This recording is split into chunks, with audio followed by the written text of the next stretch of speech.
how we've seen the last half of 2022 play out.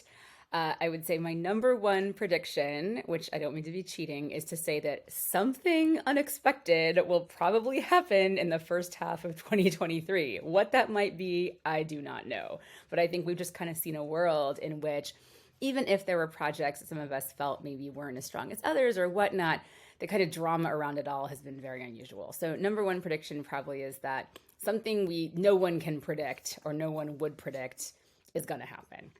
And that may continue to be the case for a little while.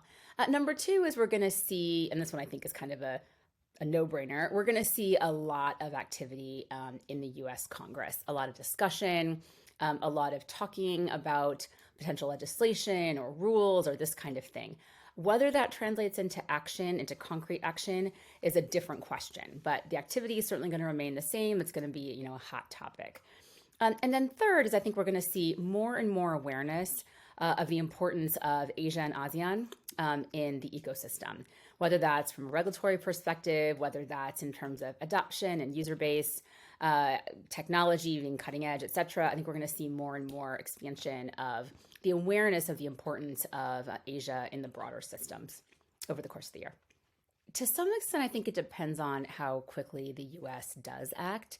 Because if you look at the different, if we break it down into those three major regions, and this is of course leaving aside LATAM and the African continent, which will have a lot of activity, of course, as well. But from a regulatory perspective, you look at the US, Europe, distinguishing the UK, of course, and then kind of Asia as a general region, although hardly monolithic. You already have Singapore, which has come down with some pretty clear, a state of play, at least, like a framework, a sense of like what the regulatory model might look like.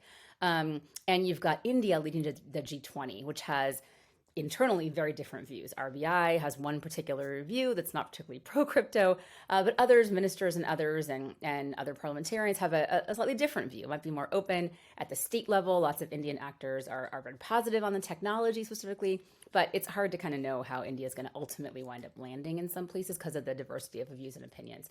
ASEAN, you're seeing wide-scale adoption. And there is regulatory response that is to some extent happening. Japan's paying more attention, Thailand, Cambodia, they're all paying a lot of attention to what's going on here. And then, of course, you go down to Australia. So I think regulatory activity and the march forward in terms of trying to clarify at least the direction of travel is going to continue to be more and more clear and clarified in that region over time. In Europe, of course, you already have a comprehensive legislative kind of approach that's been landed with MiCA. And so the question then is implementation. That will have variety, but at least there's already kind of a comprehensive schema for what it will kind of look like. The UK and the United States still developing them. And in the US, the reality is, like, if you looked at the recent hearings we had around kind of FTX, it's really split. I mean, that, of course, those are two committees, in the House and in the Senate, financial services committees and the banking committee.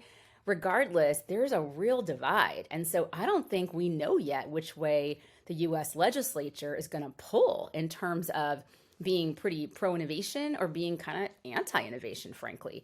And that remains to be seen. So if the US remains in our traditional model, which is very pro-innovation, pro-business, pro-innovation here in the US, I think we'll align a bit more with, there will be potentially more global alignment.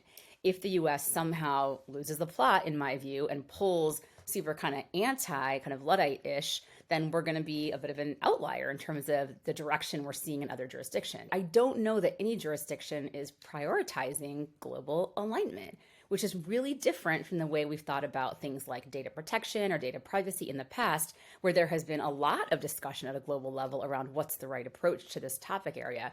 Here, jurisdictions are kind of carving their paths a little bit, and that's it's a little unusual, but that may continue. I think we'll continue to see positive things. I think there were a lot of positive things this year, some of which got lost maybe in the media or the mainstream press. Doesn't mean there weren't positive developments. I think the technology made a lot of strides. I think we had some really important projects that launched this year. I think we had everything from, some of the major stories that weren't necessarily cast in this way, but I think, the fact that we had Ukraine literally launching a wartime defense effort leveraging crypto donations. That's a huge, huge deal, and it shocks me to this day that that's not like a major takeaway from this year, is that we were able to do that, something that traditional cash really couldn't do. And the international community couldn't mobilize the $1 billion that, of course, are critical to the Ukraine war effort. But that was like catalyzed by crypto donations. That's a really big deal, whether it's activists in certain parts of the world, whether it's Iran, Afghanistan, that were kind of their efforts were funded by this stuff. All those positive things remain. We also ran a poll this year, which found out that 1 in 7 American voters are using crypto in some way, or engaging with crypto, or engaging with the tech, engaging with the asset. That's a really big deal. Like adoption is increasing. It's maybe the growth has slowed, but it is definitely the case that every day new people, new generations, new demographics are being introduced to this innovation and are finding it really compelling. So overall, like I personally think we shouldn't let the market and the kind of where the market is, which is healthy to some degree. I know it's like obviously real people lost a lot of money and that's horrible. And these scandals that are obviously atrocious. But I don't want that to let us lose the broader narrative thread, which is a steady progress towards some of these goals, which, maybe like is slow. Again, maybe it's moving more slowly than some of us would like to see or we'd hope, but it's still trending. That's still what's happening as well. So we have to keep that in mind. I would like to see Web3 really embrace and realize that it is a nonpartisan topic. You don't have to be a super anti-statist, libertarian to partake in this ecosystem to find value in it in the conversation. I'd like to see that a little more balance, I think, and it happened in the crypto. And so my hope is that we will wind up surfacing more of these stories of empowerment, more of these stories of, users who are finding value and finding, importance in this technology and in these opportunities. And we'll recognize that those stories are also really, really important.